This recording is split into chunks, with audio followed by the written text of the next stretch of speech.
Welcome back, everybody. I'm Jay. He's Maddie.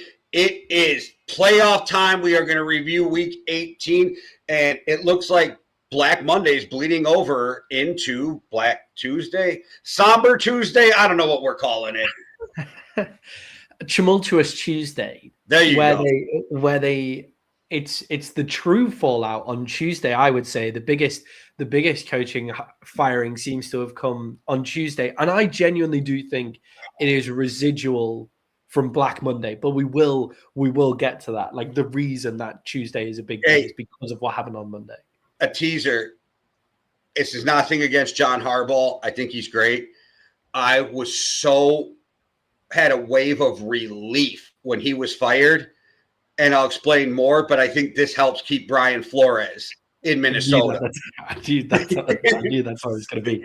But hello, guys, and welcome into the show. The regular season has finished, and what an actually great weekend of football that was. The games that mattered all delivered. They were good games, all going down to the wire. So we'll have some short reactions to what happened in Week 18, only reacting to the Steelers game versus the Ravens, the Eagles and the Commanders, the Bears and the Lions as well. Before that, we'll talk mainly all about the coaches that have been fired on Monday, what their teams are looking for, what new coaches are on the block, before then giving our final weekly awards of Week 18 MVP, Week 18 Rookie MVP, Week 18 Overreaction, and finishing off with a segment that I like to call GMJ, where I ask Jay a question that I want to ask all GMs in the NFL, and Jay is obviously our resident podcast GM. But Jay, let's start with Black Monday and talking about the coaches being fired. And as we've already hinted to, it is carrying over into Tuesday with the firing of John Harbaugh just half an hour ago. Jay, does John Harbaugh immediately become the top candidate for any job after being fired by the Baltimore Ravens? Not any job, but he's 1 and 1A for every job, because to me, it's him and Stefanski. Yeah, definitely. I think he's the guy that goes in and builds your culture like immediately. Like he's one of those guys like the Tennessee Titans, where you haven't had culture there, where you haven't had a great culture there since Vrabel left. I think he's a great candidate to go there. I think teams like the Giants, where you already have all the pieces, if you can get a good offensive coordinator in New York, then, the culture is good with John Harbaugh, and then the offensive scheme becomes good because you've got Jackson Dart and you've got Malik Neighbors. I think that makes a lot of sense. As everybody forgets Robinson. He's been so balling. They're going to have 2 elite receivers, and he gets so overlooked because they've had such a shit season. Yeah, and Scatterboo and Tyron Tracy in the backfield as well. And then people forget that defensive line where it's Brian Burns, it's Dexter Lawrence, it's Abdul Carter. They've got pieces all over the place in New York. Oh, right. Sorry, Kevon Thibodeau as well. Yes, yeah, Thibodeau as well. But with John Harbaugh, Jay, I think he definitely goes in and makes the culture the best. But Jay, then the Ravens job becomes so great. And the reason why I think John Harbaugh is maybe the number one candidate for all jobs is I actually think that Kevin Stefanski, the reason that the Baltimore Ravens sacked John Harbaugh here is they think that they can go get Kevin Stefanski and bring Kevin Stefanski to Baltimore. And Jay, we've been talking about the Baltimore Ravens and John Harbaugh a lot, but does this feel like the right decision for for the Baltimore Ravens and John Harbaugh after missing the playoffs? Yeah, and I have a feeling this was more of a mutual thing than them just firing a coach they've had 18 years. But I really think, and this is just me, and we can debate this, but I think it was brilliant that Stefanski came out with his people. This was leaked, but it cleared the air. He never wanted Deshaun. He never wanted Baker to be gone. And he made all this known that this was all done without. And you and I have talked about this a long time. I think him and Andrew Berry were forced into it, and that's why they kept their jobs for so long. We had talked about this. We talked a million times. What would they have been with Baker and all that draft capital and the extra money they could have spent and all of that? I think he ends up in New York. I really do, because I think he fits better with Jackson Dart than he does with Lamar. Yeah, I just think the running game that he's able to show, the running game that Kevin Stefanski is able to show up with in Baltimore, like he builds his teams off the run game, and yes, like the Giants will have a pretty decent run game with Scatterboo and Tyron Tracy back there as well. But with Derrick Henry, Lamar Jackson, we added Keaton Mitchell signing. Keaton Mitchell was one of the standouts of last season for the Baltimore Ravens before he got injured going into the playoffs, and he was the guy who returned it big for them to be able to like get into field goal range to finish off as well. So I think that run game that he's able to build would be impressive too. I don't disagree, but my only question to that is I think everybody forgets that Derrick Henry is 32 years old. Yeah, I do. Running backs just die. They don't slowly become worse. And I'm not saying it happens next year, but I don't know. But maybe I'm being self-serving, thinking that he's going there. But I do. I think it's the perfect job for him, and I think that's where he'll end up. But either way, I think everybody is fighting for those two. Also, the fact that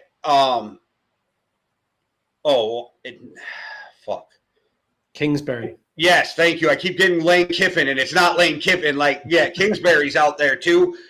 I think with Lamar, you have to go with an offensive head coach. Yeah, has to be. To me, it screams Mike McCarthy. Yeah, I was thinking about Mike McCarthy.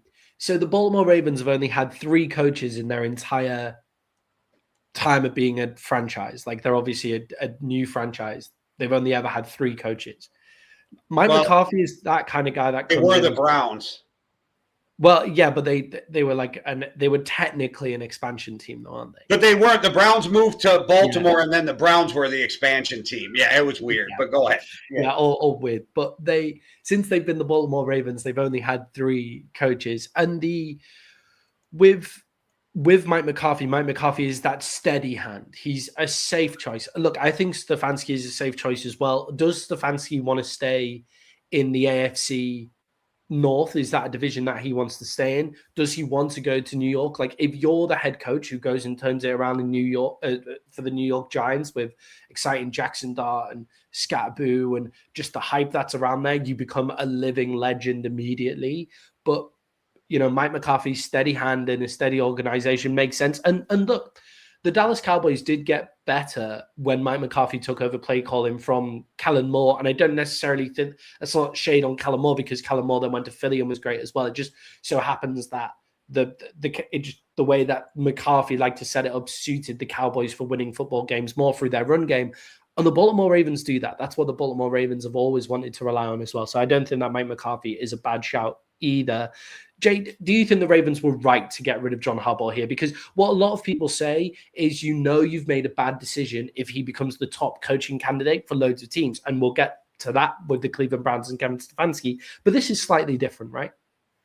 Yeah, I don't think that necessarily holds true in this case, because like we've talked about before, sometimes there's time for a change, and he just hasn't been the guy to get them over the hump with Lamar. And it feels like some weird shit was going on with Lamar there too. So I think after 18 years, just time for a change. He'll go off and be great somewhere else.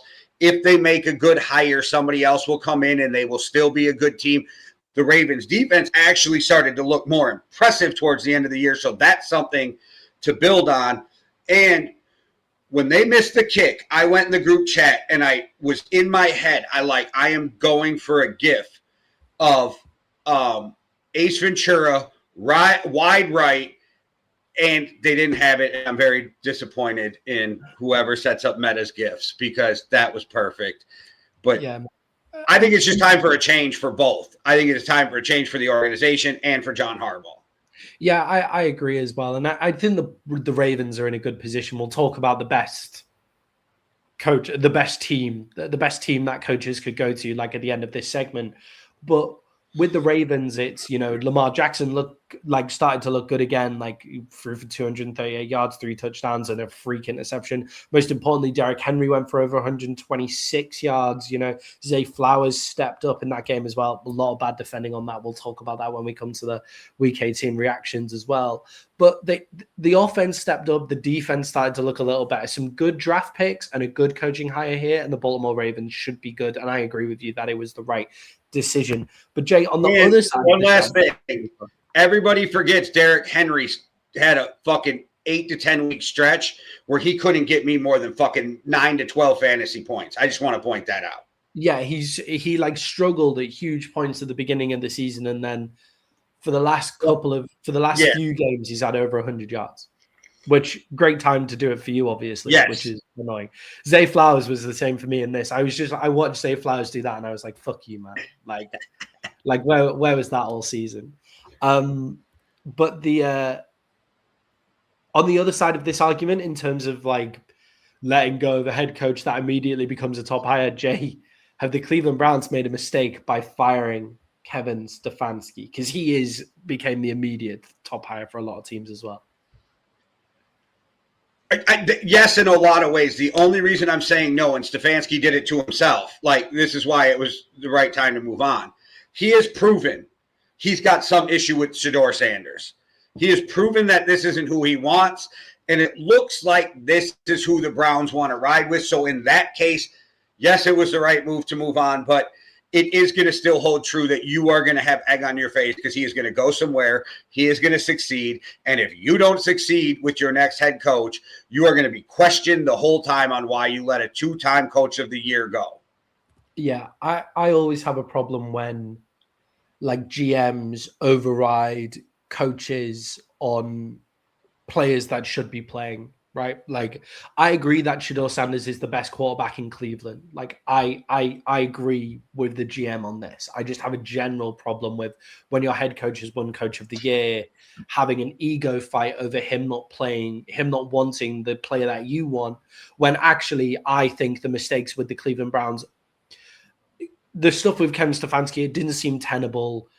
The actual mistake was getting rid of Baker, bringing in Deshaun, getting Dylan Gabriel. That was like, if you wanted Kevin Stefanski to play Shedeur, then fucking only draft Shedeur. Like Shedeur was still there when Dylan Gabriel was there. Like, why did you draft Dylan Gabriel, who I feel like Dylan Gabriel was maybe Stefanski's guy? And then I wonder if he wanted either. And I wonder if he was like, we're going to play Gabriel and make you look stupid. Yeah, or maybe I don't know. Yeah, maybe Stefanski wanted Kirk, but I think it's a weird decision from the Browns considering the coaching market out there and who's going to want to come to them. When actually, Jay, I think the market for the coaches looks really good. We've already spoken about the Ravens, the Giants job. And it looked bad 2 days ago. It looked awful. Yeah. When we did our last podcast, we were like, there's no coaching candidates. And now it's like, oh, there's 3. Yeah, it's the coaching candidates look good, but also the teams look really good as well. Like the teams that you could go to, like last year, an option that on the table was the New York Jets. That was an option on the table. Aaron Glenn's got to be fucking kicking himself not to have been staying on as the defensive coordinator for the fucking Lions for one more year. He must be kicking himself because now he could probably, if he stayed as the defensive coordinator for the Lions, he could have a job at the Browns are a better team than the Jets. Aaron Glenn as a Browns coach would make loads of sense. Did you see the rumors now I want to bring up about Josh McDaniels to the Cardinals? If I was Josh McDaniels, I wouldn't move a fucking muscle. Like, that makes no sense. I fucking hope he takes that job. Yeah. Why? One less opening for Brian Flores. Oh, okay. Sorry, self-serving reasons. I'm not, dude. I am so homer on this. Like, yeah, keep Brian Flores. Give him fucking $8 million, $10 million a year. Keep Brian Flores. Yeah, I think that's fair enough. I've seen Vance Joseph of the Denver Broncos being touted around as well. He seems like he's been touted around for a while. I'm just like, okay. Do Do we really think outside of maybe Brian Flores that anybody goes with a defensive-minded head coach? I think you may be forced to, for lack of offensive coordinators with the skill level to be a head coach. But no, I think that everybody just takes a punt on an offensive coordinator at this point. Right? And I don't know why, but I really feel like Cliff Kingsbury ends up in Las Vegas. Yeah, I think let's talk a little bit of Cliff Kingsbury as well. So, Jay, obviously, Cliff Kingsbury has left the Giants. That makes him one of the hottest names on the market. Surely, the Commanders. Sorry, does Cliff Kingsbury though actually become one of the hottest names on the market? From like what I've been hearing, a lot of people are concerned in the league about him being a head coach again. That he doesn't really have the skill set to be a head coach, and he's a great offensive coordinator. With Morton, like John Morton has now been sacked by the Detroit Lions about an hour ago as well. Cliff Kingsbury to the Detroit Lions and become the offensive coordinator for the Lions as well. I think if he didn't get a head coaching job, that's probably where he ends up. I agree with that. But I'm going to push back. We got to go back through history. Mike Shanahan, Pete Carroll, Bill Belichick, all of them were not good in their first spots. We can keep going. And they got better and better. They became great head coaches in their second spot. Cliff Kingsbury is a great offensive mind. He learned what not to do as a head coach. So I don't know why we think he wouldn't be better the second time around. And I also think what helps him is once again, you have a cup of coffee with Sean McVay, your fucking name gets out there and he's one of his close friends. Also, we're in a league now where I think most teams are like, get me an offensive head coach, because in most cases, if you get a great defensive coordinator, they're still not going anywhere. Yeah, I think with Cliff Kingsbury, it's down to him. You know, like I think that Cliff Kingsbury might look at it and go, I don't really want to be an NFL head coach. He kind of showed it last year. There was a lot of job openings last year, and he signed a new deal to be the offensive coordinator with the Commanders. But maybe his agent was telling him, you're not going to get any of these jobs. And now it's different because of what he did with Jaden Daniels. And the job market is much, much better here as well. Like the job market is better. The teams that are alive are better. And he's had another year sat behind Dan Quinn. Dan Quinn is a good head coach. Like he's a good style of head coach, I think, Dan Quinn. He's taken the Falcons to a Super Bowl. I know they fucked up in the Super Bowl with play calling and stuff like that, but he was on that staff. Yes. He's with the Commanders. With the Commanders, they've gone to an NFC Championship game as well when they've been totally healthy. Like he's a good head coach. So I think there's 6 teams who need coaches currently. We'll find out what happens in Miami, but there's 6 teams that need coaches, and there's only 2 top candidates. And then I was going to say 6 jobs or 6 teams, but only 4 jobs.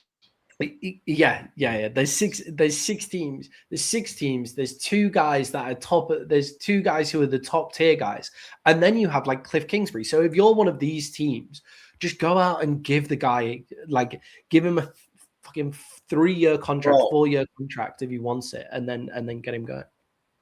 I just thought of this. So Cliff Kingsbury was at his best with running quarterbacks. There is a team in Baltimore that has the running quarterback. Yeah, I was. I was thinking. So this is where I go. Shit, if it was Cliff Kingsbury going in, I really like your Mike McCarthy pick for the Baltimore Ravens. It's kind of put me off anybody else going there now outside of Kevin Stefanski. But it's like, you know, Cliff Kingsbury, is that really a Baltimore Ravens head coach? But the Baltimore Ravens, Jay, they've not been to a Super Bowl in a fucking long time. So maybe do something different. And as much as we all know how important defense is, offense puts your ass into the seats, and you got to be able to score a bunch to win in this league consistently. Yeah, and look, with John Harbaugh and with the offensive scheme that they had there, they have been one of the highest scoring teams in the league for a long period of time, but they didn't look like doing that this season. And I do think with Cliff Kingsbury with Lamar Jackson, that would be pretty exciting as well. I think, like the Falcons with Cliff Kingsbury, I feel like that would be like an interesting fit with the offensive pieces that they've got together. Go get Kyler Murray. Go get Kyler Murray, put him in the offensive system in Atlanta, and then give them Cliff Kingsbury as well. What if the Giants whiff on Harbaugh and Stefanski? It's Cliff Kingsbury is the next best guy, right? Or McCarthy, right? Like, Cliff Kingsbury is the next best scheme offensive guy, as long as you're comfortable with his head coaching ability, which I wouldn't be if I was a culture, like an organization desperate for a new culture. That would be my problem with hiring Cliff Kingsbury to those kind of places. If we're marrying the coach to the best possible scenario for the team, not for the coach, but for the team, McCarthy goes to Vegas because they need an adult who knows what they're doing to rebuild this. And I hate the word, but groom a young quarterback. It just sounds so creepy to say that fucking word now. But the groom a young quarterback, he's done it before. He did it with Alex Smith. He's done it with Aaron Rodgers. You know what I mean? So then I think Stefanski's the best choice for Baltimore. You put Harbaugh in New York, then that leaves Cliff Kingsbury where? Because he's not going back to Arizona. So then he heads to Detroit. Atlanta. Well, I forget about Atlanta. That's a good job for Kingsbury, too. That's a good job for Stefanski if they let you keep Kirk Cousins. Like, I don't. Cleveland, okay. The Browns need a bit of a grown-up, but Cliff Kingsbury could go to the Browns and, they have a great defense. I think the Browns get who's ever left over. Sorry? I think the Browns get who's ever left over. Yeah, just because it's the Browns, right? But like Tennessee, it's Jimmy Haslam. Yeah, exactly. Like you can't trust the Browns. If you're the head coach of the Browns, you can't really trust the Browns. But like you look at Tennessee and you go, okay, yeah, Tennessee, that's a great job as well. Like Cam Ward, I think, had a great season. They started to play great towards the end of the season, especially on the offensive side of the ball. Like Tennessee is an interesting building block, but they need kind of a grown-up coach. Does Cliff Kingsbury suit there? Whereas Atlanta, they're keeping their same GM. Like Atlanta have decided they're keeping the same GM. So Cliff Kingsbury doesn't have to worry about any of that. Go get Kyler Murray, Cliff Kingsbury in Atlanta. That would be really fucking exciting. So Atlanta's hiring a new GM because they promoted McKay to president. Oh, right. Okay. Sure. Well then Cliff Kingsbury, we're going to give you a better job. Yeah. That's actually not a terrible thing for anybody in this system there. Jay, just a quick reaction on Arizona. They had to fire Jonathan Gannon, did they? And Raheem Morris, we've been talking about him needing to go for a long period of time as well. Like he had to go as well. And Pete Carroll, we said we'd be surprised if he made it on Monday as well. Like, are you surprised by any of those guys leaving? I'm almost surprised that Raheem Morris is gone, but he should have already been gone.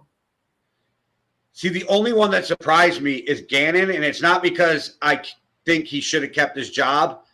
He was a fence guy. Like, if they'd have kept him, I get it. If he didn't, I get it.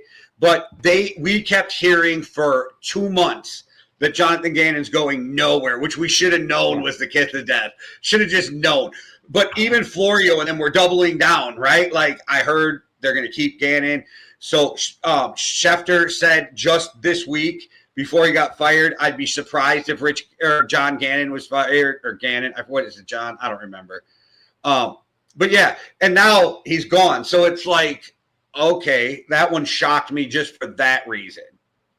I think the Cardinals might be the worst job out there. Like, I think that I think the Raiders are worse, but it's going to be a lot more fun.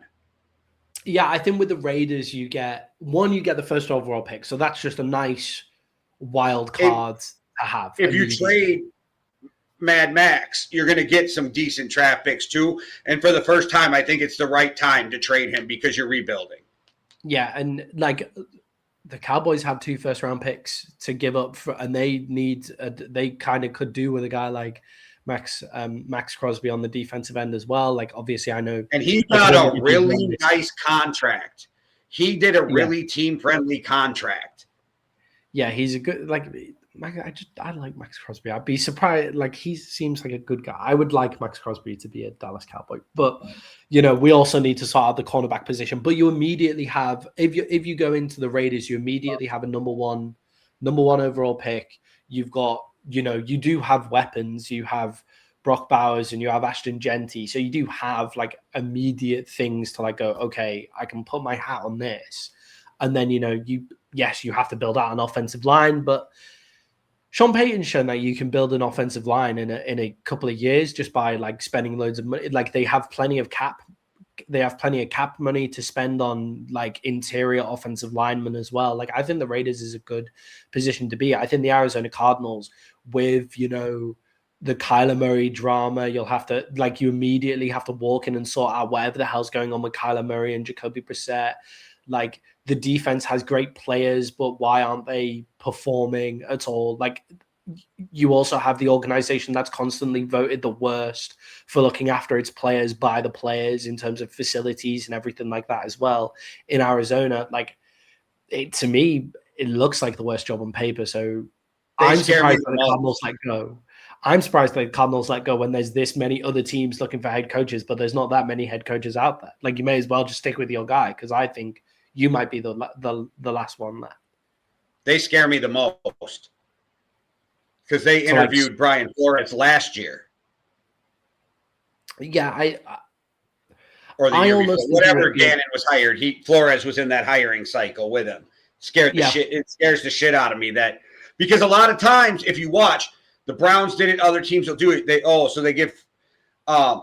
give the job over. Freddie Kitchens comes in. They interview Stefanski. They keep Kitchens for a year.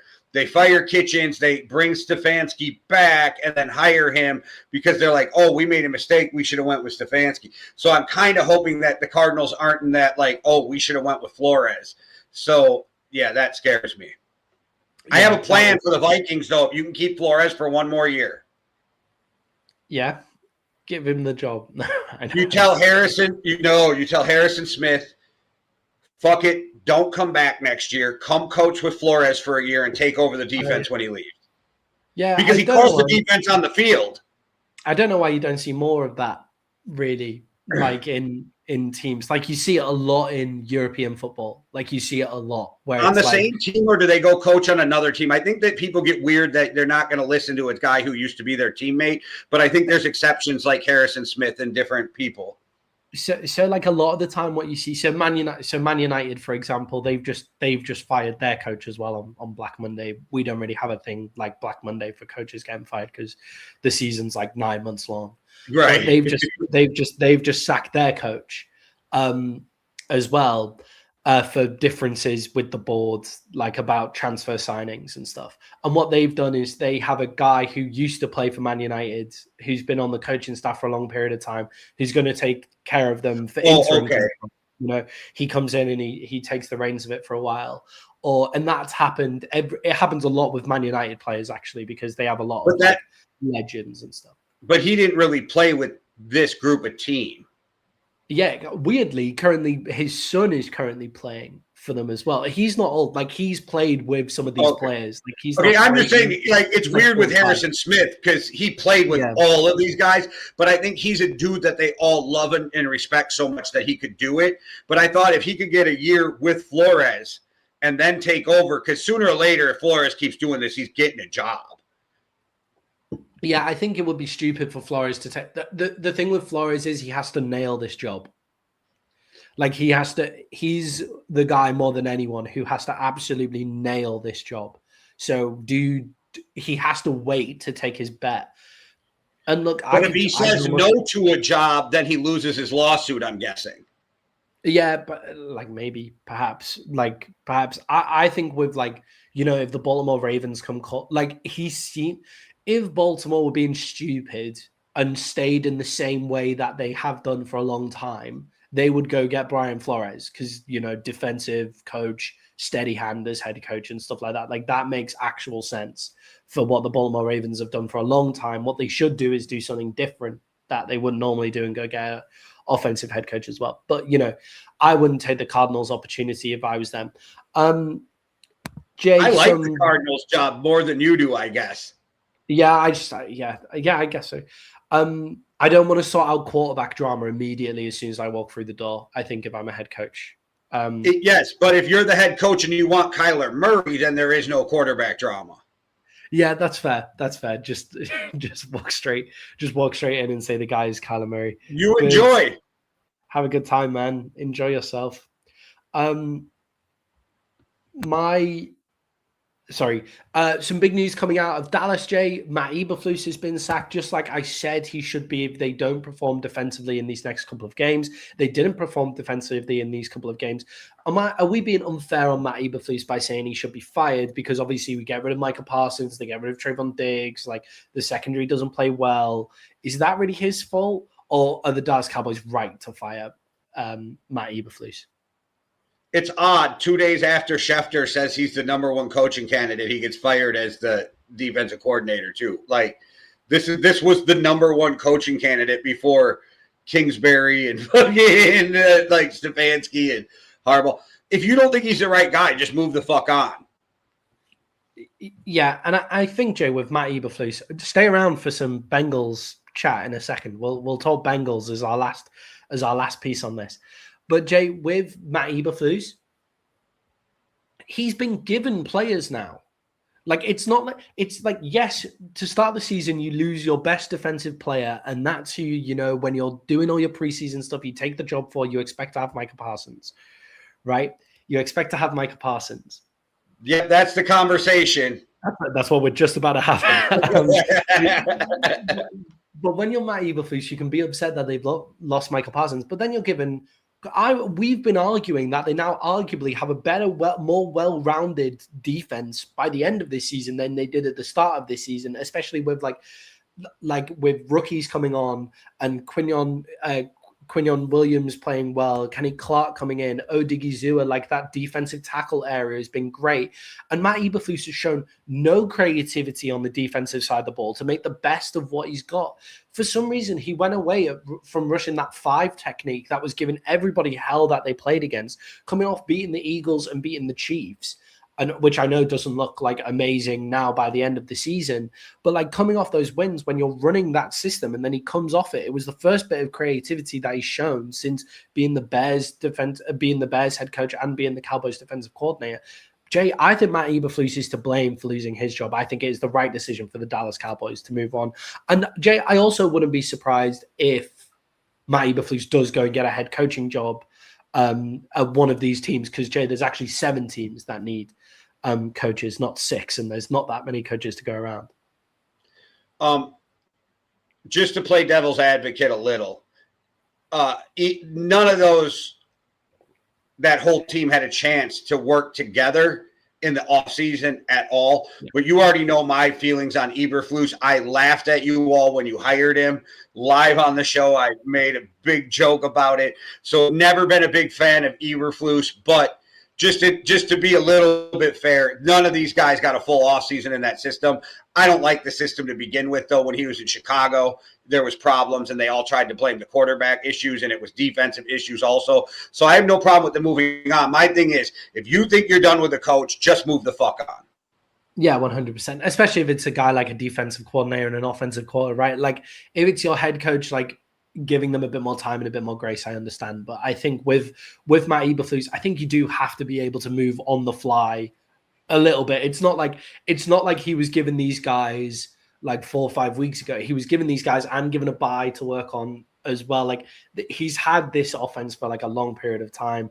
And yes, Jay, I didn't say they were going to do well this season. So that's no, but I love that meme, so I can't help myself. And I still haven't deleted it. It's been there for like 4 years. I still haven't deleted it. Yeah, most importantly, clip that. Like, that's going to be funny. me going on my long thing, and then we have a comment at the bottom saying Dallas is a dumpster fire, and then Shannon Sharp coming up. Perfect. Wonderful. We still them boys. That's what I'll name the short. We still them boys. We still them boys. With a question mark. We're now more those boys now that Matt Eberflus is gone. But Jay, going on to coaches that are in jobs that we're surprised that they're still in jobs, we have Mike McDaniels and Zach Taylor. as the Cincinnati Bengals. Jay, why does Zach Taylor still have a job in Cincinnati? This doesn't make any sense. No, I got it. No, it was revealed to us this week by Adam Schefter. He is Joe Burrow's guy. So Joe Burrow likes him. See, that's the thing that I don't get about Joe Burrow in Cincinnati. Like that's one of the things that I don't get about Joe Burrow in Cincinnati, because it's you have Zach Taylor, and he comes out, Joe Burrow, and he says all of this stuff about needing to be better, how I'm depressed playing football. Who's the one consistent guy throughout this whole entire fucking shit show? We have been screaming for 3 years to fire him, so I don't know. Yeah, since he went to the... So I don't understand then. If it's because he's Joe Burrow's guy, then you've got to ask Joe Burrow, what the fuck do you want? Like, because you've got to look at some point, your head coach is not getting the offense right. And whether you think it's like the defense's fault that you're not making the playoffs, which is fair, it can also be argued that you're not getting the offense right either. And you've just been beaten by the Browns in the final game of the season.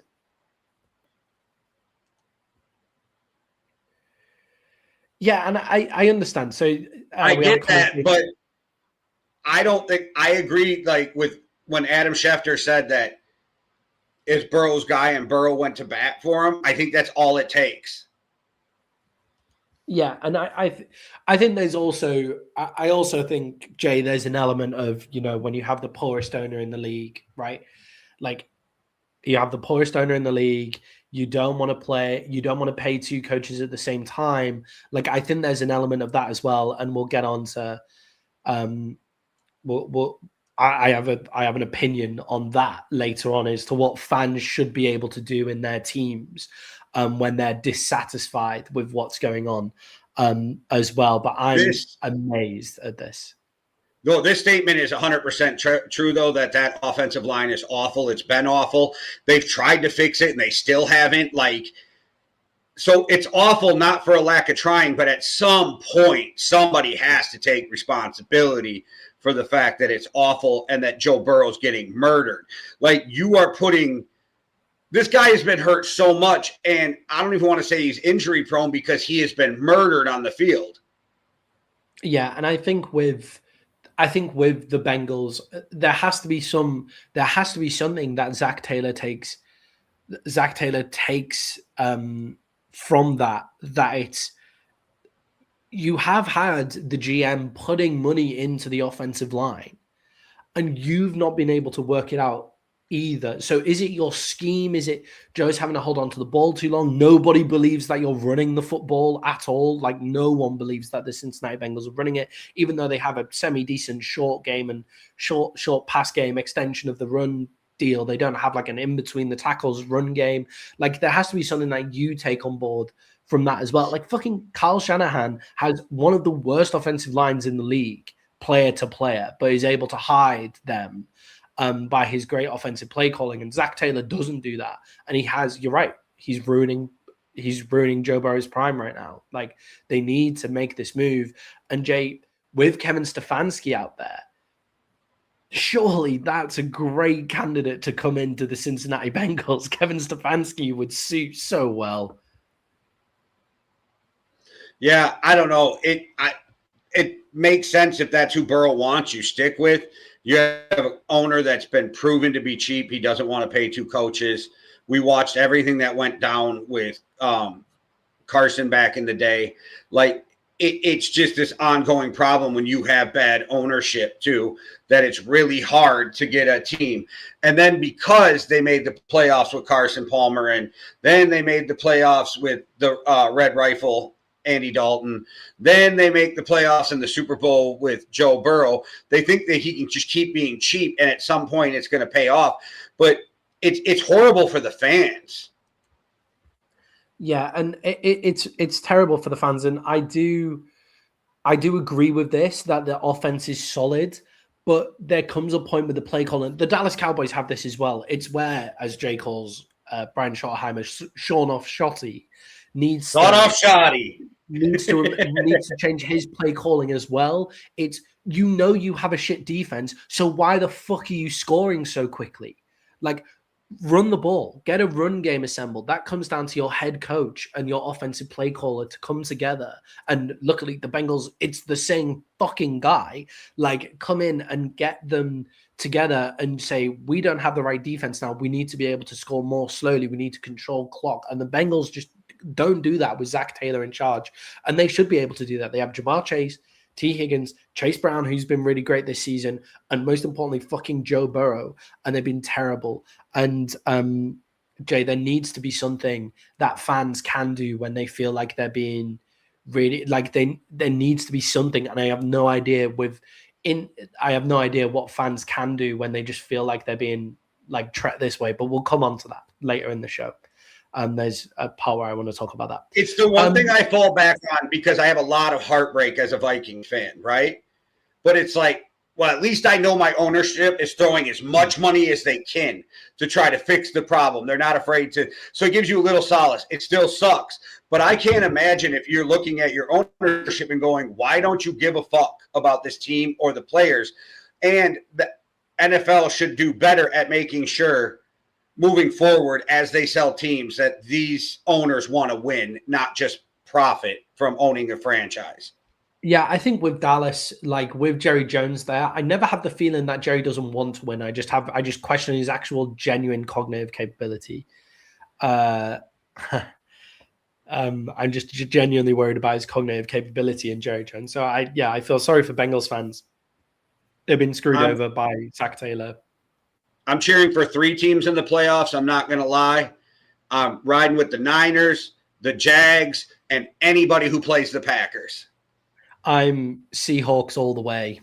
That's where I am. I'm not mad if Sam Darnold wins it, and I don't think there's a shot in hell, but if Adam Thielen could get a ring with the Steelers on the way out, I would be so happy for him.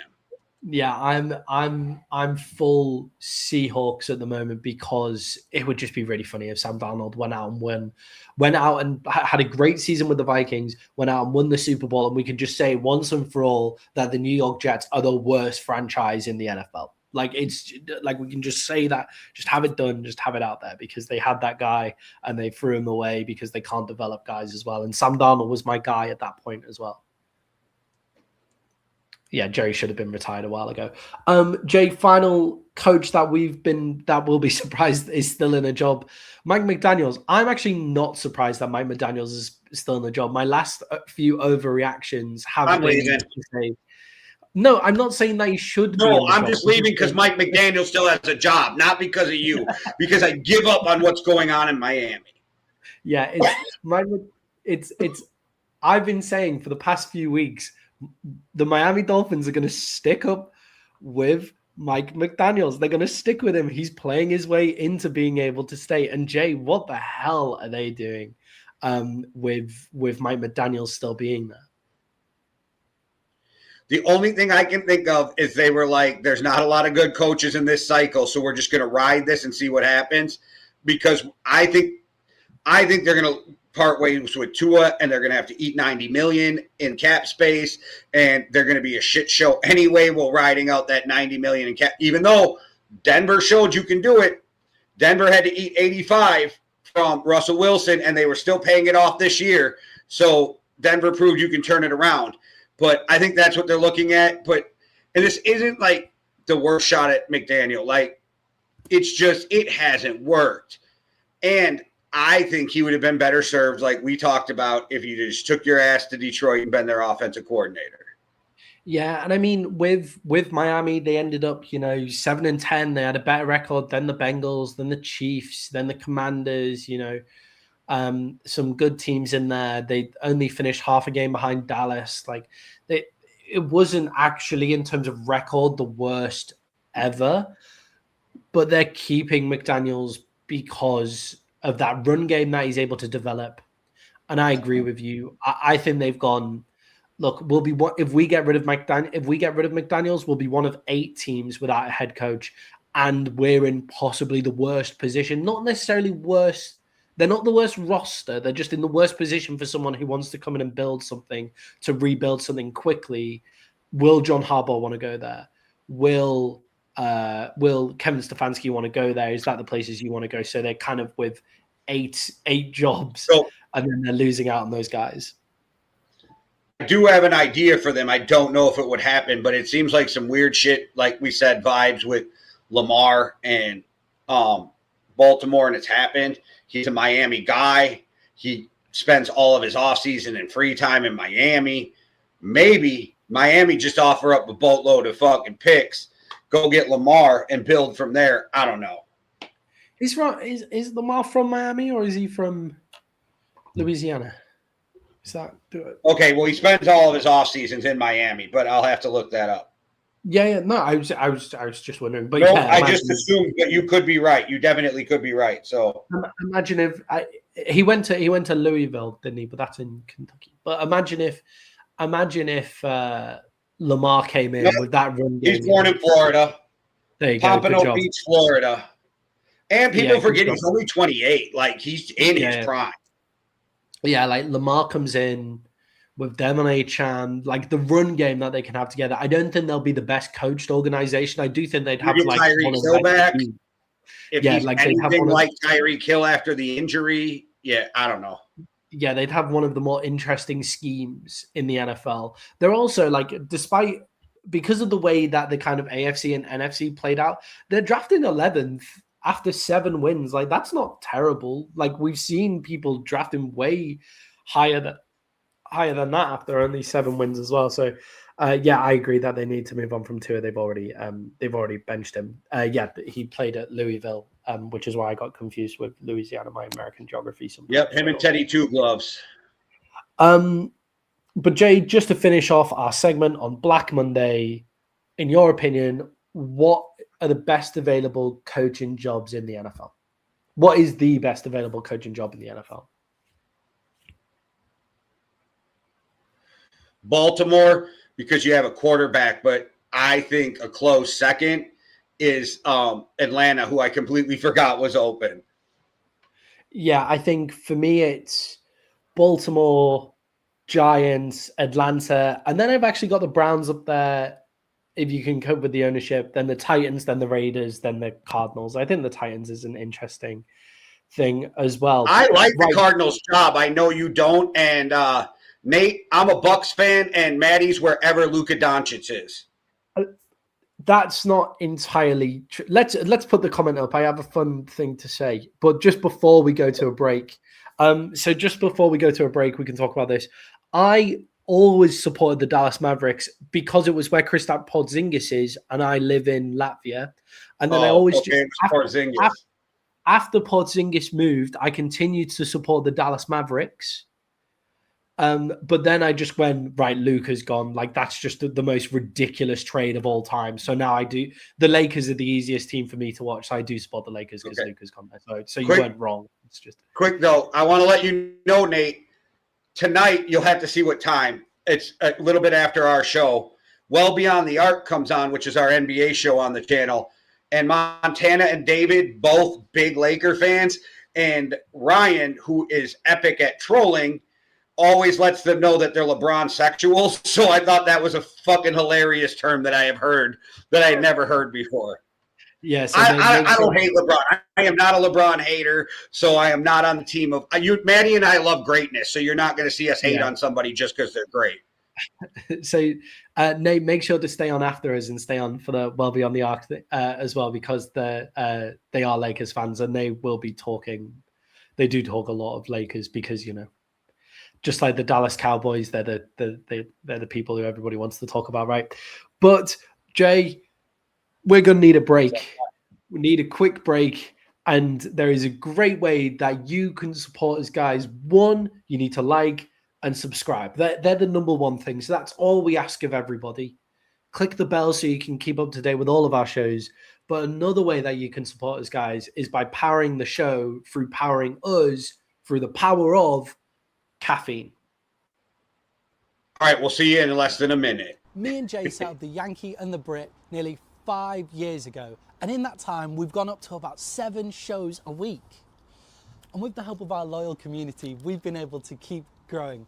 But we want to grow even more. And that's why just giving $5 or £5 could really help us out in our Buy Me a Coffee fund. And all you have to do is hit the Buy Me a Coffee link in our YouTube descriptions. That'll be on every single video.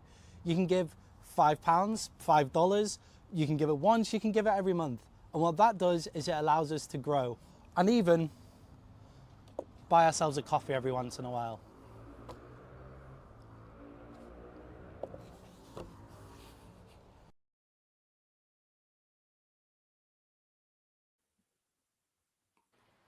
Yeah, guys, so if you can support us, then that would be absolutely great. You can scan the QR code at the top of the screen, or you can click the link at the bottom of the in the top of the description at the bottom of this video as well. Jesus, scrambled myself right up there. But you can help us out. That would be amazing. But as we say, most important to like and subscribe and keep the comments going in the chat.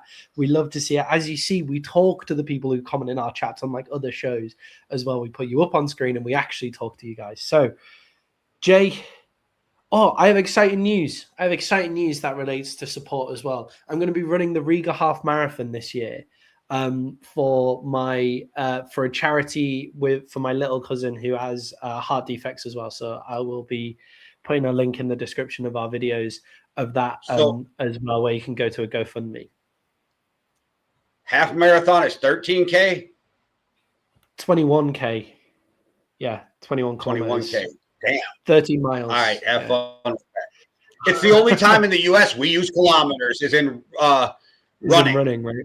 Yeah, it's 13.1 miles. It is, yeah, but it'll be fun. And then the only time you ever hear kilos, something's going down.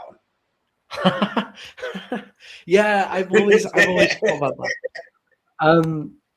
The British. It's because jugs got trafficked mostly from outside of the U.S., so they were sold to us in kilos. Yeah, the British are even more weird than you guys. Like, we really do just fucking switch between it all. Like, we measure everything in meters until it comes to height, where it's feet and inches. And then we measure everything in kilos until it comes to weight of people. It's only weight of people where you do it by. And then it's stones, which I don't understand. Stones and pounds. Stones and pounds, which I don't really get either. I just weigh in kilos now, but like lots of people do. And then the road signs all have miles, but we do everything in kilometers in school and stuff. So who the fuck knows? No, I remember the first time I asked you about how you figure out the miles per hour, and you're like, no, we drive in miles. And I'm like, really? Because when I was in Canada, thank God my speedometer had both, or I'd have never known how fast to go. Yeah, we do miles. Yeah, we do miles an hour as well. But Jay, let's move on to some reactions to week 18, the final week of the regular season. We haven't got many games to talk about in this one because there were only a couple that made any changes whatsoever. And if you want to see our reaction to Saturday's games in the 49ers and the Seahawks and the Bucks and the Panthers, then you can go back and watch our show that we did on Sunday, because that's where we talk about those Saturday games. But Jay, let's start with the game that meant the most, the Pittsburgh Steelers against the Baltimore Ravens. The Steelers sealed their place in the playoffs once again. Jay, it was a weird game. I thought the Ravens came out immediately strong in the offensive side of the ball, and then they slowed right down before everything then exploding into an offensive frenzy in the fourth quarter. Jay, what led to the ball just being moved around all the time in the fourth quarter? Yeah, I even said in our group chat, I was like, nobody could score it, and then all of a sudden at the end of the fourth quarter, nobody can be stopped. It was crazy how the game just switched. It's like both teams stepped it up a notch, and then these are two questionable defenses, so that helped. But it was a crazy game at the end.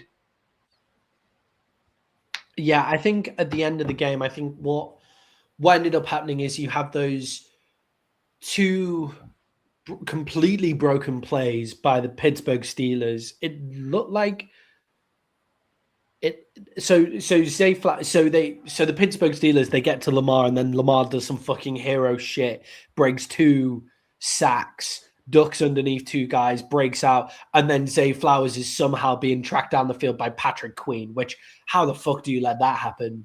at the end of the game. Like Patrick Queen's a good linebacker, but to have him tracking Zay Flowers down the field, especially when Rashad Bateman isn't there, you're going to get cooked. And then the second time is for the Steelers is there's no one back there. Zay Flowers just pops out and there's just no one in front of him. And it looks like it was Jalen Ramsey that got missed, who obviously has been playing safety this year, hasn't really played safety at any other time in his career coming into this year. So that Steelers defense really needs to build itself up in the secondary. Like they need to sort themselves out there when they're going forward to the playoffs. And I'm not sure how they can do it because it's something that we've seen throughout.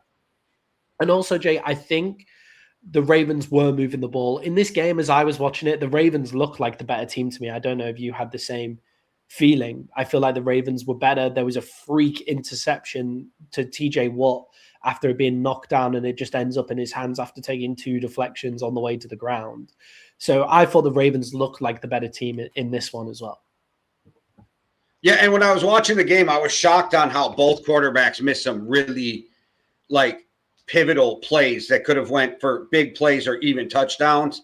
So that was kind of shocking to me. I was actually more shocked to see Aaron Rodgers miss those throws than I was Lamar. But I felt like the Ravens controlled the game, but I also felt like they were fucking around and leaving the Steelers in the game, which I thought, is this going to come back and backfire on them? Which then Rodgers drives them down, they score, and I'm like, this is over because Baltimore's just not been great moving the ball. And then all of a sudden Baltimore's in field goal range, and then you're like, wow, well, that sucks for Aaron Rodgers and Adam Thielen. You know what I mean? Because it might be both of theirs last game, even though after listening to Rodgers, I don't think he's done. But it was like, wow, this game was crazy at the end. And there's no way. I felt so bad for that rookie kicker, Maddie. I felt so bad for that fucking rookie kicker. Yeah, I think with the Steelers as well, it's important to mention the way that they moved the ball and got that touchdown is they only just managed to creep into the red zone. They started to get an semblance of a run game together. And then Chidobe Awuzie slips on a nice route by Austin, but Awuzie shouldn't be falling over at that point. And it's because, the Ravens did fuck around that slip actually meant so much. And then fucking Boswell misses the kick. Keaton Mitchell has a great special teams play coming down the field. And then, as you say, Jay, Tyler Loop misses to the wide right. Jay, what do you think about DeAndre Hopkins coming out after the game and said he was asked about his experience at Baltimore, and he said we were only 3 yards wide right of making the postseason. What did you think about that? Because I don't love that from DeAndre Hopkins. I don't like it either because we can go back to a bunch of plays in the game that could have went differently. No game comes down to one play, really. And what about on the sidelines when you're standing there at the first down, Lamar's moving out, you stand there, Lamar overthrows you. I don't know who was wrong, but Lamar wanted you to go upfield. You just stood there, and you guys missed what could have been a touchdown on that play. Then we're not even talking about this kick because he was so wide open that he runs maybe to the end zone on that play. Yeah, I worry for look, now that the coach has changed, it doesn't really matter going into next season. They'll have a new message when they walk in next season. But if that's what the players are taking away from this, the Ravens were shit all season. The only reason that they're playing for a playoff spot in that was because a divisional opponent, if you win your division, you go to the playoffs. That's the only reason that they were even in the race for the playoffs. If they have a worse record than teams who also haven't made the playoffs as well. It's down to whole things across the season just not being good enough at all. And to come out after a rookie kicker has just kicked it wide right on a windy day when one of the most experienced kickers in the NFL who hasn't missed an extra point all season also misses an extra point as well, to come out and say, oh, we were only 3 yards wide, right? It's like, I know it's probably just an emotional thing. I know he probably hasn't thought about it and he was actually trying to be positive. But if that's the message that the Baltimore Ravens players are taking, then I think that's a fucked up message to take into next season, because the reason you didn't make the postseason is you were shit throughout the rest of the season. It actually had very little to do with this game. And not only did you put it on a kicker who's been solid for you all year, you put it on a rookie teammate. I didn't like that either. Yeah, exactly. I have a real problem with outfield players taking like offensive and defensive players taking the piss out of kickers and stuff. Because I was just gonna say, as a vet, you should have took that on you, even if it wasn't true. Like, there's so much I could have done better, and like, yeah. And I think with kickers, like I think they deserve the utmost respect. Like, I do get it from like a past idea of what kickers were, or like your fucking kicker in college who's going to be selling insurance next week, or like whatever. Like, I understand, like, okay, this is a bit shit. But the guys who are on the field now doing the kicking, you couldn't do what they do. That's something that you couldn't do, and they win you games, you know? Good kickers win you fucking games, and you couldn't do what they do. So I think there needs to be more respect for kickers in the game, because I've seen loads of stuff from the Baltimore Ravens, like beat writers and everything, saying, oh, we were only a kick away, like, oh, kickers, fucking kickers, like all of that kind of stuff. It's like, well, guys, fucking, you have an entire season to get into the playoffs. Like, I don't know why the fuck you're blaming it on the kicker. It doesn't make sense to me. Jay, the final thing, looking ahead to the playoffs for the Pittsburgh Steelers, with DK Metcalf now reinstated, are the Pittsburgh Steelers now more dangerous in the playoffs than they have been in years? They've been making the playoffs regularly. Is this the most dangerous that the Steelers have been? Sure. But yeah, I still don't think they're going to get far. But one thing that this did do for them is we saw Rodgers had a connection with Austin in this season, right? I mean, he did some good things from my bench and in a bye week for me this year. But DK coming back after now Rodgers has gotten some rhythm with Adam Thielen, Austin. He had big plays to his tight ends all year. Maybe it just opens up the offense more. Rodgers feels more comfortable with guys. And DK is your number one receiver. So, yeah, they have more power on this offense than they've had in past years. But I still don't think it equates to a deep playoff run. Yeah, that defense, though, is what really that has me questioning. And their ability to score in the red zone is awful. Yeah, their defensive line is back healthy again. So Cam Hayward looked good. Hightower looked good. TJ Watt was on the field, considering the fucking rehab that he's had to go through just to be there. That's incredible. The fact he's even there and he'll just get better as well.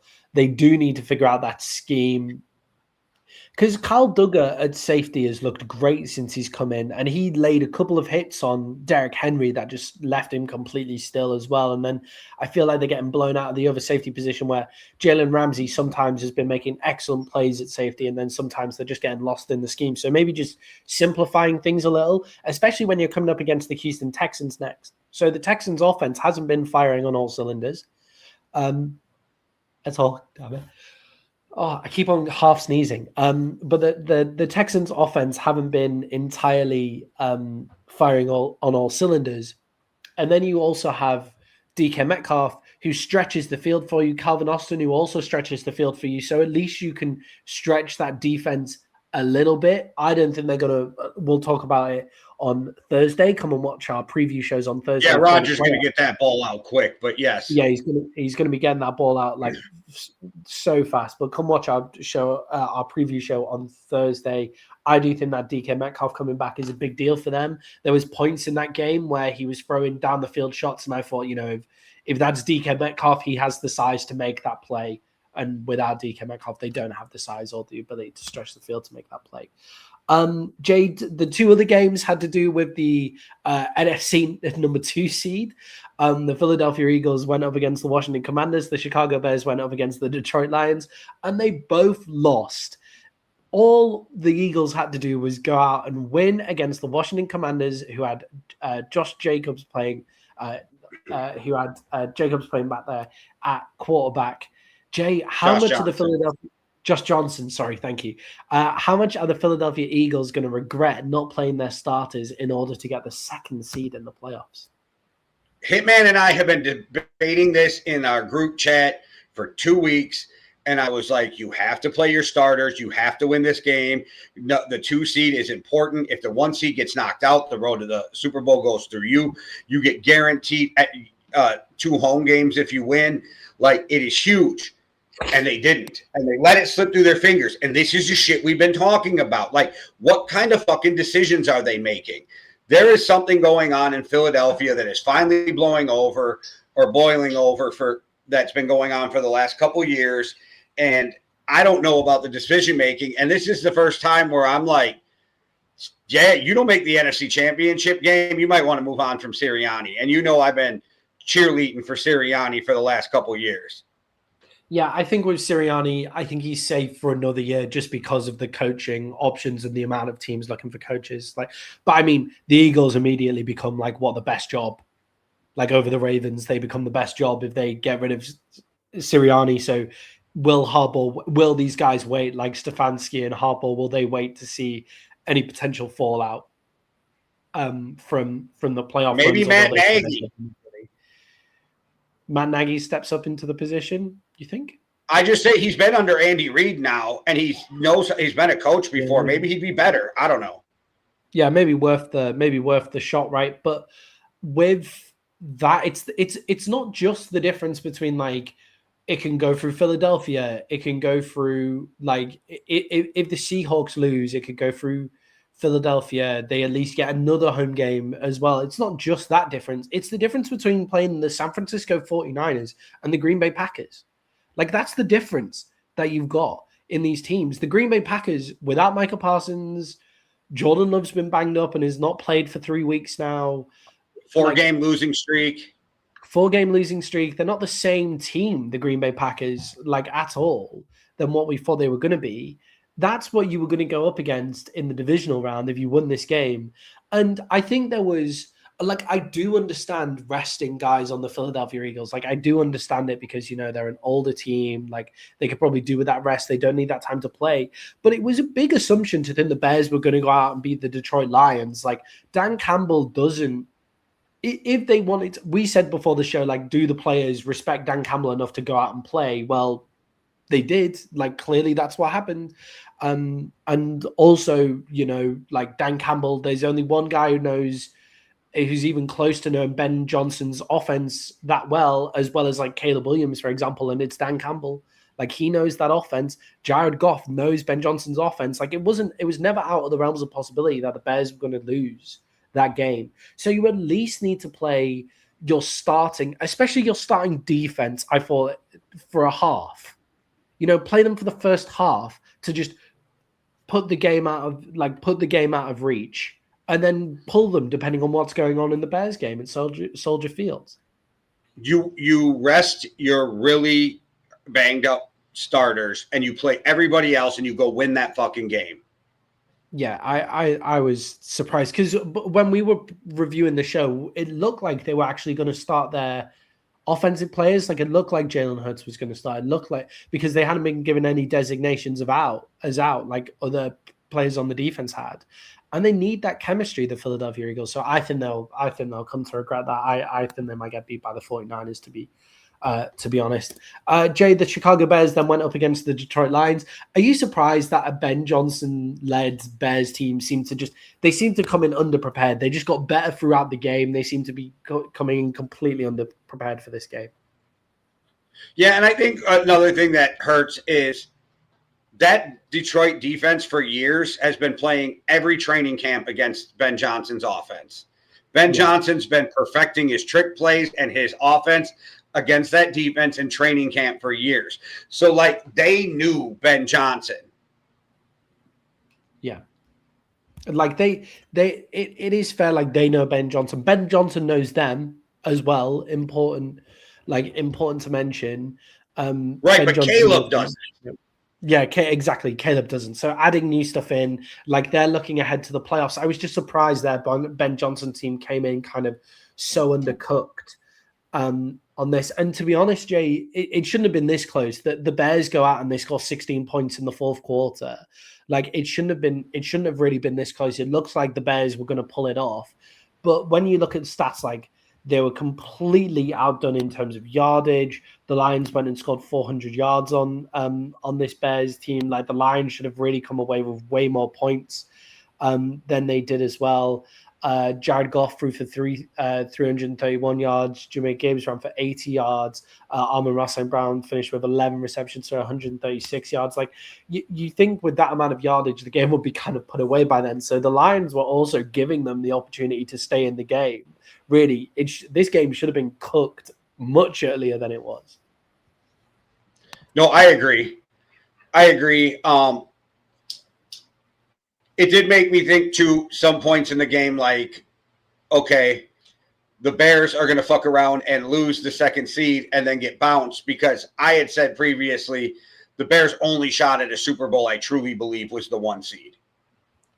Yeah, I mean, Seattle have got to play. Who might Seattle have to play? Like,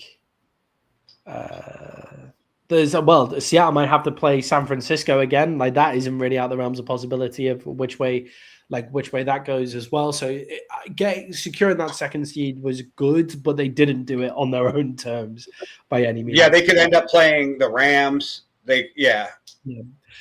Jay, should Chicago be worried about their defensive performances in this back half of the season going into the playoffs? Because they only gave up 19 points against the Lions, but they were getting cooked a lot of the time on the by the Lions offense. The Bears defense is only as good as it is because they're a turnover machine, and they live in on those turnovers. And if they don't get those turnovers, then they're probably in trouble. So if the game that they stop creating turnovers is the game that they're in trouble. Yeah, and I think with the Bears as well, I can't remember what the stat is. They're something like 10 and 1 when they get 2 or more turnovers, but that's most teams have a huge winning record when they get 2 or more turnovers, so that's never. Don't they lead the league in turnovers? Yeah, they do lead the league in turnovers. Yeah, but then they also lead the league in wins when they get 2 turnovers. But most teams get. If you get 2 turnovers, then you have a much better chance of winning. The big deal is that they live off turnovers, and Caleb Williams doesn't turn the ball over, right? So they need to figure out something. There's not much time to figure out something. I mean, they're going up against the Packers team that they should. It's going to be windy. It's going to be rough. It's going to be a running game that kind of works for the Bears a lot against the Packers. This has to be said, though. No matter what happens in the playoffs, this season was a win for the Bears. Yeah, huge win. To go worst to first, great win. Like and they look great. They look great. They started off rough as hell, and then went on like an 8-9 game winning streak or whatever it was. They look great. Yeah, they need to figure out what's up with their defense going into next season. But also, Bears fans will tell you they had the toughest strength of schedule, but that was off of last year's records. This year's records, they're second to the weakest schedule. Yeah, right. It's and also there's things like that's you play in the NFC North, so you're gonna have a strong schedule because of the other teams in your division as well, right? Jay, that's it for reacting to Week 18. Is there any other points of order in terms of games that you wanted to mention? I thought the Vikings looked good. Yeah, I think the Vikings go out, feel good moment, 4-2 in the division. They finish up on the year, half game out of the playoffs. They're actually the highest ranked team to not play the playoffs because we draft 18th. So but sad they didn't make the playoffs. But I really like what I seen from J.J. McCarthy when he played. I know people were calling him out for leaving the game at halftime, but the kid couldn't even hold on to the fucking football. So I don't know what they wanted him to do. Also, Kevin O'Connell has came out and said on Paul Allen's show that, like we both thought, JJ could have played through a lot of those weeks of injuries, but they didn't want him playing hurt in his first season because they're being smart about developing the quarterback. So I like Minnesota's going, but I have to give a shout out. Jalen Redmond, great at defensive tackle, so it's great to see a guy who came in that low in the league. And Dallas Turner has been on fucking fire. So that's a great thing moving forward also. Yeah, I think the Vikings have really got themselves in a good situation going into next year, actually. After what all the media has been saying about them, all the jokes. 5-game winning streak after they found out they weren't going to the playoffs. I think that shows a lot of heart. Yeah, I agree. And I just think that JJ is definitely an NFL quarterback. Like, he looks good. Like, whenever he plays, he looks good. Like, I understand, like, he needs to play hurt. Like, next year, he's going to need to play hurt. I understand why Kevin O'Connell doesn't put him in there, and they're trying to give him the best situation. But next year, he needs to play hurt. I saw he refused the Tylenol. Is it Toradol? Toradol injection. I saw he refused that, and that's why he was kind of in so much pain. But should he have to take those fucking injections when it's half a game out from finishing the season? He said the reason he didn't take it is because when he took it in his knee, he couldn't feel his knee, and he didn't want to take it in his hand because how do you not feel your throwing hand? Yeah, exactly. And I think as well, like, look, he needs to work out, JJ McCarthy needs to work out when to go fucking crazy 9 alter ego, whatever he calls it, and when to like take a fucking breather. Wow. He's taking a few too many hits, and that fucking like, you can't taunt as a quarterback. Don't taunt defenders when you make a great play. Like, I get it. Okay. Like, I didn't love the penalty, but I'm not mad at him because I think he'll learn from that, and it just shows his fire. But he did get that hand injury in the pocket, so he played with a fractured hand. I think it proves he's tough as nails. I think this year for him and Kevin O'Connell was really just get him to learn this offense and feel comfortable. Or like he learned it in the last year while hurt, but like actually functioning in it and controlling it and owning it. But I think both of our teams, Maddie, going into next year have a lot to look forward to. Yeah, I think with the Vikings, you can definitely see this season as a win following all the injuries at offensive line. I think that's when you can see it as a win. Dallas, look, the game against the Giants was just turned into a fucking joke, like halfway through, like Dak stepped out so Joe Milton could come in. Joe Milton looked fine. I thought he looked okay. Like, he made a few terrible plays, made a few good plays, but yeah, that wasn't the end of our season. The Giants fucking played themselves out of a first overall pick, considering the Raiders went out and won. I don't mind that from the Giants, the fact that they went out and won. I think that's good for their general vibes. They seem like a general vibes organization. But they should have because one more win was going to change that franchise instead of 3 first-round picks. 3 first-round picks if you got the first overall pick. Yes, I do. Yeah, it was weird. That was just a weird game. The Raiders-Chiefs game was a weird game. But yeah, I think that the Cowboys go out and get Al Harris. I can't remember where he is now, but I think he's maybe at Green Bay. Chicago. Go out and get him. Is he at Chicago? Sick. Go out and get him. Bring him back to be our defensive coordinator. He's who should have been the defensive coordinator anyway. I hear you guys are going after Flores. It's always weird, I think, when people go from defensive coordinator to defensive coordinator somewhere else. Unless I don't know. I don't think he'd do it. He seems to love Minnesota, and it sounds like if he stays, the Wilfs are willing to make him the highest paid coordinator in the league. So unless Jerry just says, I'm going to give you head coach money and you're going to make more than sawed off shoddy, I don't know. Yeah, and I think if you have Jerry Jones on side in your lawsuit with the NFL, like that kind of helps. But like that, I just think I think that's a non-starter.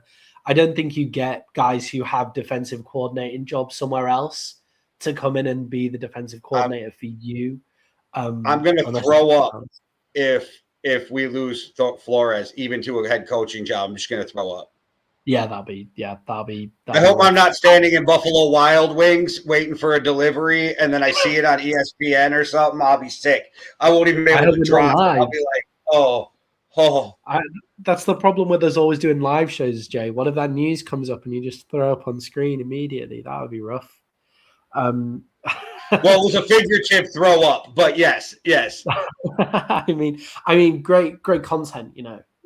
Vikings fan throws up at Brian Flores leaving live on the show. That would be great. Jay, to continue our reactions to the final week of the regular season, we have our MVP and rookie MVP votes. Jay, let's start with rookie MVP of week 18. This isn't our entire season MVP, everybody. That award show comes next week, I believe. All right. There was so many guys you could have went with this week. I'm not going to lie. Yeah. Some young quarterbacks went off. But shout out Riley Leonard, quarterback, Indianapolis Colts, first career start. And I think 21 to 34, 270 yards, 2 passing touchdowns, a rushing touchdown, and 3 carries for 21 yards. Finished with a 94 passer rating and was nominated for NFL Rookie of the Week. Yeah, I think considering what he came into, as well, with the whole stuff about Phillip Rivers being sat for what should have been his last game. Riley Leonard basically coming out and playing for his career and going up against the Houston Texans offense. I thought Riley Leonard looked pretty good. Did he secure the lead for that starting job next year? And do they still have to go out and grab a Kirk Cousins or someone like that to hold down the fort? I think that Riley Leonard has secured lifetime backup quarterback money for the rest of his life. I think if you're the Colts, you go out and get a Kirk Cousins or Kyler Murray or whoever's out there, until all of this stuff, it's when Daniel Jones comes back. Is it not Daniel Jones's job? So maybe you keep Riley Not Leonard next year, though. We've talked about this. He is not playing Daniel Jones type football next year. It's a 2027 thing. I agree. And Carly Ursay just came out and said Matt Ballard and Shane Steichen are staying. She believes in him. I think Steichen should stay. I hate to say this because he's a Badger, but Ballard should be gone. The GM should be gone. Yeah, I agree. I think with just the way that the Colts season kind of ended up is just a weird anti-climax to the end of their season, just with all the injuries and stuff like that as well. I thought Riley Leonard played well though, so I don't mind that pick. Jay, I took my rookie MVPs because there was so many rookies that went off this week. I decided to take the rookie MVPs from games that mattered for playoffs. So I went to the Seattle Seahawks and the San Francisco 49ers. And Jay, I could have easily picked Greg Zabel. That is PFF's rookie MVP of week 18. He was great at the guard position. But Jay, I thought the guy who shone on my screen and has shone all year round, Nick Omonwari, was one of the guys who was one of the difference makers for the Seahawks, being able to play guys like George Kittle, a big safety / center back, cornerback build is great for what the Seattle Seahawks do. So Nick Omonwari, and I think he's in the conversation for Defensive Rookie of the Year as well. Jackson Dart and Tyler Shook went off also. Yeah, Tyler Shook was great. Jackson Dart is sick. Fucking Jalen Hurts, Jackson Dart, and Jaden Daniels all in the Cowboys division. Jackson Dart might be the best one of those guys next year. He's depending on how Jaden Daniels is recovering from his injuries and stuff. Jackson Dart has been unbelievable this year. Jay, your MVP for week 18, who you got? I have a list of 4, but I'm just going to give you one now so I don't step on yours, and then I'll give a shout out after. Ramondre Stevenson, running back, New England Patriots, 153 total yards, 3 touchdowns. Patriots went over the Dolphins, balled out. Yeah, considering what Trayvon Henderson has been doing behind him, it was been easy to forget how good Ramondre Stevenson is on his day. The Patriots do have a 2-headed monster back there at running back. Jay, I've given it to a guy who came out in week 18, did what he needed to do to beat a record. I've given it to Myles Garrett for becoming the all-time single-season sack record leader with getting his 23 sacks. The reason I gave it to him wasn't just because of that. He was in the backfield the entire game, and I couldn't help but thinking again that Joe Burrow, the same as Aaron Rodgers last week, didn't want to be seen on highlight reels over and over again every time they talk about Myles Garrett's record-breaking season. That's what it looked like to me. So I got some stats for you because I keep hearing Strahan says he broke it. I got the 16-game sack record. He took him 17. Other people have been saying it. Michael Strahan, 22.5 sacks in 567 snaps that season. TJ Watt, 22.5 sacks in 616 snaps that season. Myles Garrett, 23 sacks in 437 snaps. Yeah, 130 less than Strahan and like 170 less than fucking TJ. So you guys can say what you want, but he did it in less snaps.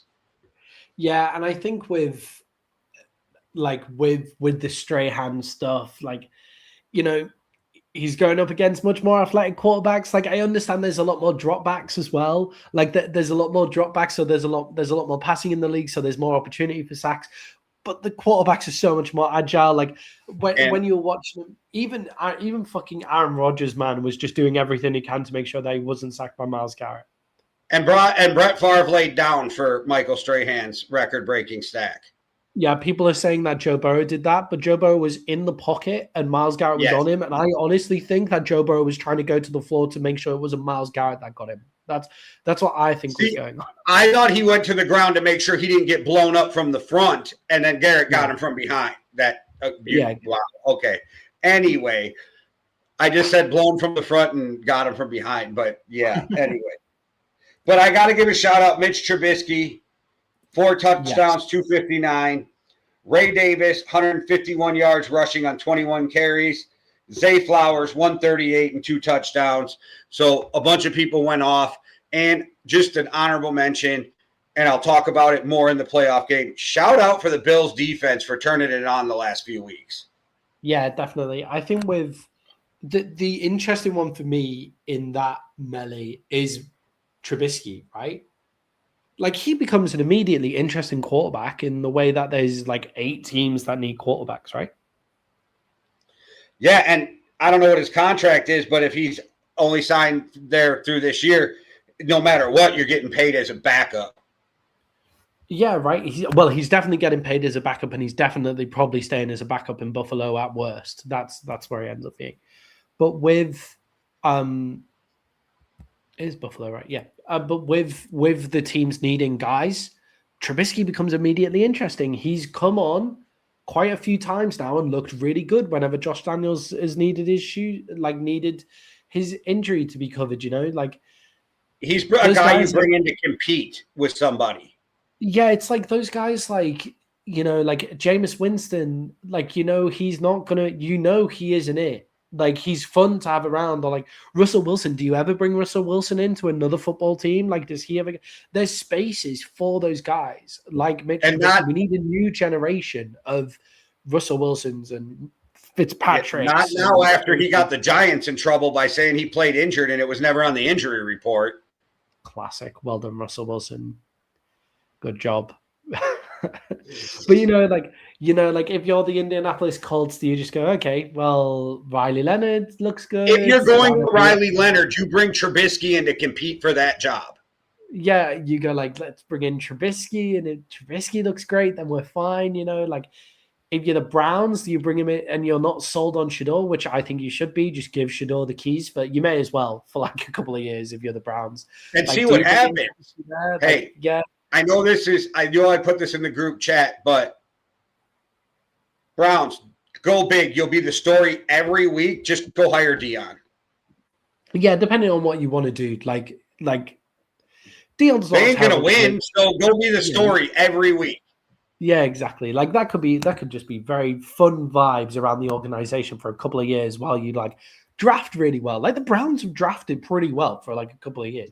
Yeah, that's why Andrew Berry kept his job. Yeah, exactly. Like he's drafted pretty well. People realize that's where Kwesi Adolfo-Mensah came from. He went from the 49ers, then he followed Andrew Berry to the Browns, and then became the Vikings GM. Yeah, they've been decent. Jay, moving on to GMJ, and this week I'm going to be asking Jay, as a GM, which team out of the playoff teams would you be the most worried about going in as the GM? Would you be like the most worried about losing your job during these playoffs if you're the GM of that team? The Packers. Okay. Why the Policy Packers? already said at the beginning of the year their jobs aren't guaranteed. And if you're one and done in the playoffs, I could see him and LaFleur both being out. Policy's the one who it sounds like made the trade for Micah. Policy's the guy who seems to be running the ship now that Mark Murphy's gone. So I think he wants his own guys in there, and sounds like Gutekunst could be on the way out. So to me, if I'm Brian Gutekunst, I'm the most nervous. Do I think that getting a little rid of LaFleur is the smartest idea? No, because I don't know who you replace him with, but I do think he's running – he's the best he's going to get. This is what we see. Even with Rodgers on MVP seasons, they couldn't get to the Super Bowl. So maybe a new voice, but I don't think you fire him this year because unless you got somebody else lined up that we're not thinking about, I don't know who you turn to. But Brian Gutekunst definitely could be in trouble. Yeah, LaFleur immediately becomes another great coaching candidate for all the other teams. Like LaFleur to the Tennessee Titans would make sense to me, for example. Yes. But yeah, I think that makes sense. I think the Packers have, the Packers saw themselves as Super Bowl contenders at the start of the year. And now now they're going in as the 7th seed. And I understand that Micah Parsons is injured, but a D-end being injured shouldn't be, if you're a Super Bowl contender, one D-end being injured is not the reason that you shouldn't be a contender anymore. Jordan Love is back fit, who you've spent $50 million on. I think he's the second or third most expensive QB in the NFL as well. Like, if you're the GM, you've put that together. Like, let's see what you've got. Jay, for me, on that question, I think it would be the guys in charge of the Buffalo Bills, Sean McDermott and the GM in Buffalo as well. This is the season. They're not going anywhere. Yeah, I know. I do think, especially Sean McDermott, I'd be like, Sean McDermott immediately becomes one of the better coaches, as well. And if you're then one of 10, like the Bills do become the best job out there as well. But if you're the GM, owners have got rid of GMs for less than going into a playoff. If they go in and they come out one and done, who do they go? Who have they got? Yeah, but the Buffalo Bills don't do that. Yeah, the Bills are a bit more sensible than that. But it is like the playoffs where Patrick Mahomes hasn't made it, Lamar Jackson hasn't made it, Joe Burrow hasn't made it. You've got the best quarterback. This is the Buffalo Bills' time to reach the Super Bowl. And the Bills, to be honest, anything less than a Super Bowl, this is a bad season for them. Anything less than an AFC Championship game, this is a bad season for them. I'll give a tease. There might be one of us on that show that think that Buffalo's sitting at home after the first week of the playoffs. All right. I like it. Follow us on Thursday to see more about that. And Jay, let's finish off this show where we'll sign off. Regular season in the books, another one done with our NFL Week 18 overreactions. Jay, what you got? The NFL did everything they could to get Baltimore into the playoffs and still failed. Go on. Give us more. They were calling shit on the Steelers that they were letting go for the Ravens all fucking game. There was 2 pass interferences that were absolutely ridiculous that they didn't call. So I'm just saying, I'm not going to change up now. Let's just ride out. There's something with these refs. But that was a weird fucking game. I don't really believe they're rigging games, but that's how bad it looked.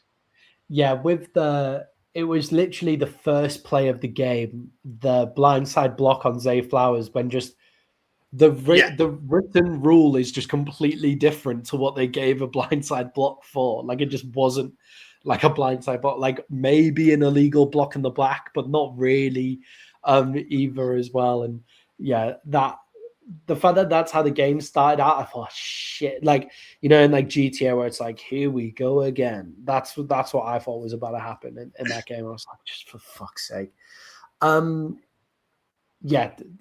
Jay, for me, Mine is about, issues more about the world over, but this is a big issue that I find with the NFL as like, a European watching it here. I feel sorry for a lot of NFL fans who need to find a way to protest against the oligarchs who own their teams. Some of these teams make the same mistakes over and over again. They don't listen to the fans. And the only way that fans have the ability to do anything against these owners is by not showing up to games. But even now, that doesn't matter because that's not where the main revenue comes from in the NFL. So in like British football, if you're upset with your team, you just all stop showing up to games and you carry out walkout protests and none of you buy tickets. And then that really hurts the teams. But these NFL owners, that doesn't matter to them. It doesn't fucking matter. It doesn't matter to them at all whether their stadium is empty or not. They'll pump stadium noise in there anyway. They'll have people who have shown up. Everybody just moves down to the front row to make it look, and on the TV angle to make it look like they are there.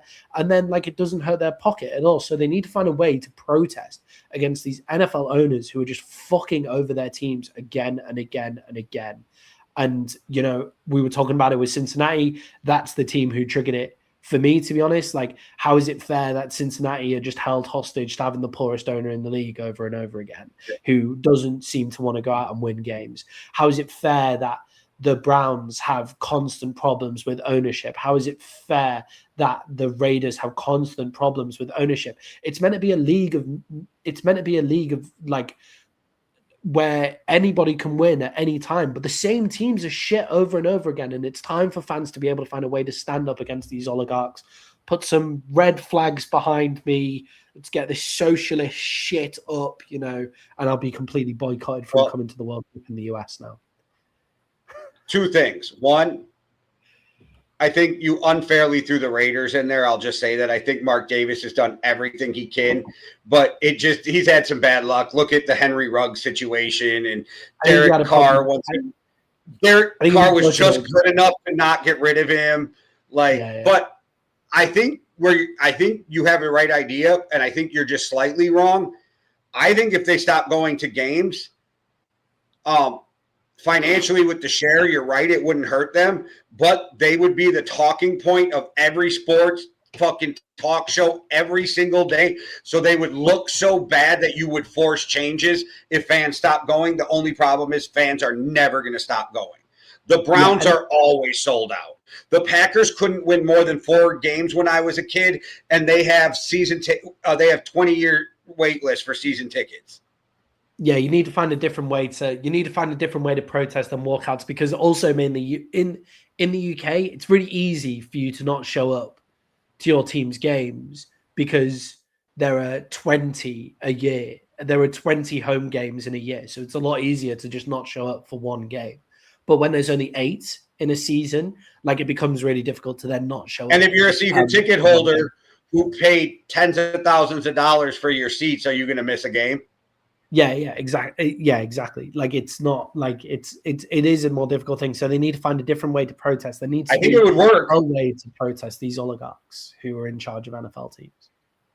I do think it would work, though. Like, if the Bengals fans just stopped going for like 3 or 4 games, like, they would be the news cycle for fucking 3 months. Yeah, exactly. Like, if you want real change, then that is a good way to go. But there's, it's a sacrifice you've got to be willing to make. And is it a sacrifice that people are actually willing to make? Who knows? But no. That's my rant about oligarchs at the top of the NFL for this show. If you enjoy that, then please come back to us. We talk about that regularly because I can't not talk about that kind of stuff, unfortunately. And that's why, Jay, I'm definitely not going to be able to make it to the World Cup this year, because there is no way that I'm getting allowed in. When they search through our social media, I will be fucked. But anyway, thanks very much, everybody. Come back and join us for another wonderful regular season of American football next year, and join us for the postseason, which we start our coverage on Thursday. All right, everybody. Thanks for watching. Get ready. We're going to have Well Beyond the Arc coming up. There's so many shows now on the channel I'm not even going to tell you about. I'm just going to tell you to hit the notification button so you don't miss a show. And if you want to support the work, you can hit the QR code above for buy me a coffee. There's a link in the description. But the best thing you can do for us is like, follow, and share. So thank you guys so much. One world, one love. Deuces. Cheerio.